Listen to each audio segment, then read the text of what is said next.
Continúa viendo la segunda parte de este video. Bien, la felicidad consiste en tener buena salud y mala memoria. En la capacidad para olvidar es salud mental. O mutatis mutandi, la gente que queda atrapada en los recuerdos negativos del pasado se convierte en una persona neurótica. Hoy la psiquiatría, la palabra neurótica procede de la psiquiatría alemana, que ha estado vigente en buena parte de la psiquiatría europea durante muchos años. Toda la psiquiatría española hasta los años 70 era de origen germano, pero la psiquiatría ahora es de origen anglosajón, ¿no? Bueno, pues neurótico significa una persona amargada, agria, resentida, dolida y echada a perder. Entonces, ¿cuál es el argumento por qué una persona debe superar las heridas del pasado? Los psiquiatras nos dirigimos a la cirugía estética del pasado, hacemos cirugía del pasado.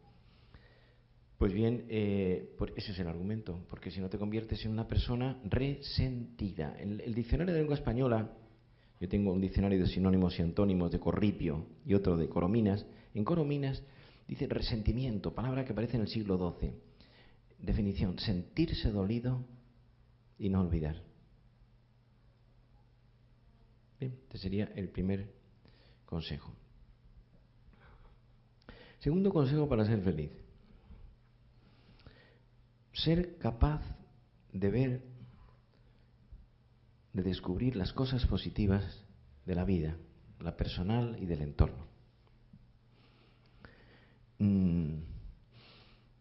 El bombardeo de noticias negativas es espectacular. Uno pone la televisión, no aquí, por ejemplo, yo me quedo asombrado cuando voy a Argentina o a Chile, o México, por ejemplo, que es un país al que voy mucho, y es tremendo. Un telediario es arrollador, porque casi todo lo que es noticia es negativo.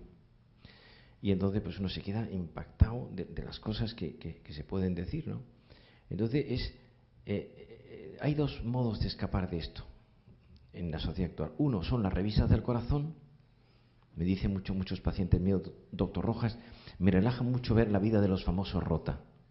Y paso muchas horas viendo, ¿y quién se ha separado? Este señor que de 50 se ha ido con una de 25 y las tardes se acortan. Primer mecanismo de escapar de este bombardeo. O el deporte.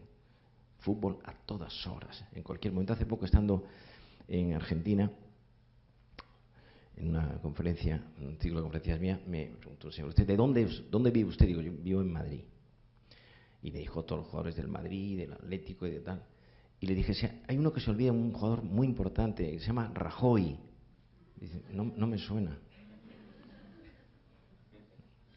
Las dos grandes escapadas, ¿no? Entonces, ¿qué ver el lado positivo? Pues nosotros tenemos que educar la mirada de nosotros mismos y de los cercanos, de ver siempre ese segmento que se camufla ex opere operato en la parte buena de todo. Voy a ponerle varios ejemplos al respecto. El primero es una anécdota. Estaba yo dando clase en Londres en septiembre de este año y yo me quedo en el barrio de Hampstead, al norte de Londres, cerca de la boca del metro de Finchley Road, en la línea de Jubilee Line. Y entonces, suelo utilizar o el metro o el autobús. Y ese día cojo el autobús, era un lunes, pues el típico día de Londres, pues plomizo, la gente con paraguas, pero con la gabardina de verano, no la de invierno. Y me encuentro con que el señor que va en el autobús, el que hace dos funciones, conduce el autobús y cobra, pues va entre cantando y silbando. Me quedo anonadado, me quedo a su lado y empiezo a pensar: ¿cuánta gente conozco yo que en Madrid, los lunes, vaya cantando a trabajar?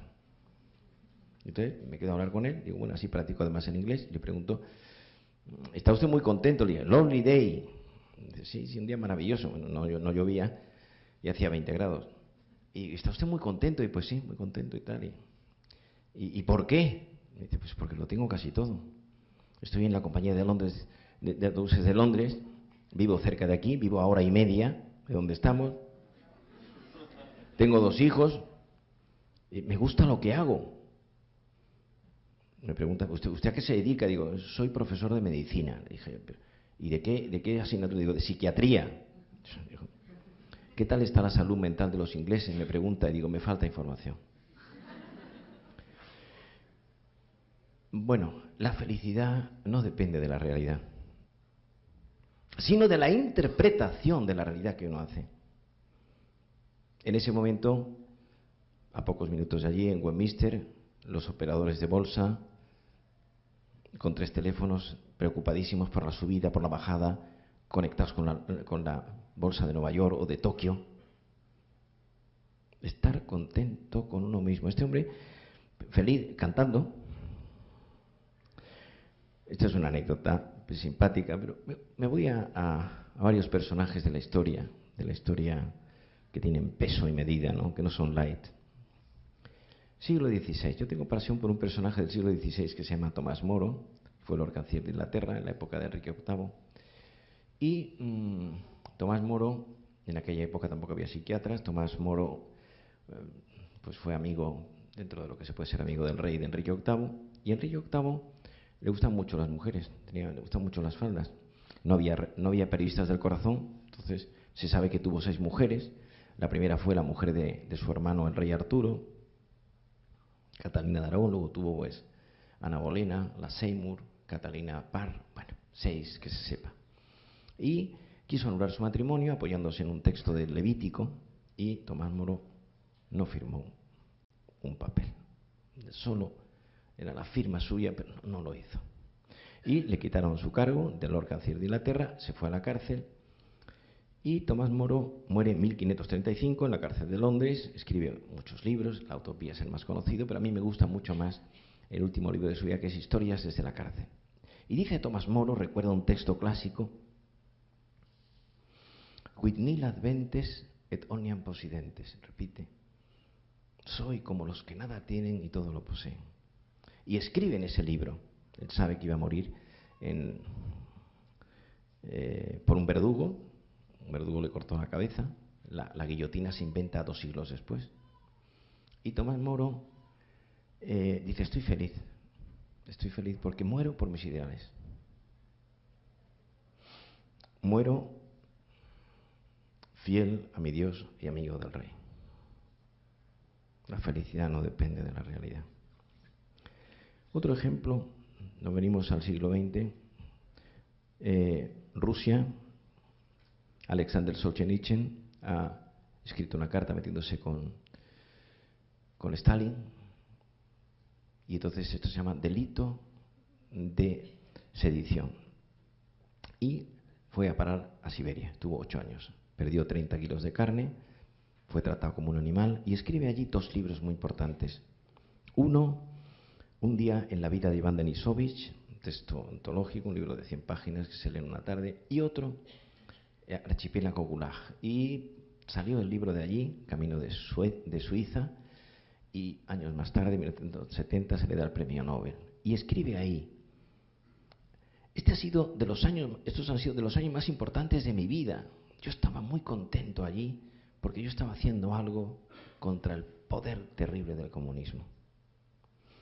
Vuelvo al ritornero: la felicidad no depende de la realidad, sino de la interpretación de la realidad. Por lo tanto, que sepamos descubrir cada uno en nuestra vida personal la parte, la esquina de lo positivo que hay. Eso hacemos los psiquiatras y los psicólogos, que me pasa muchas veces que alguien me entra en la consulta: ¿qué tal estás? Mal.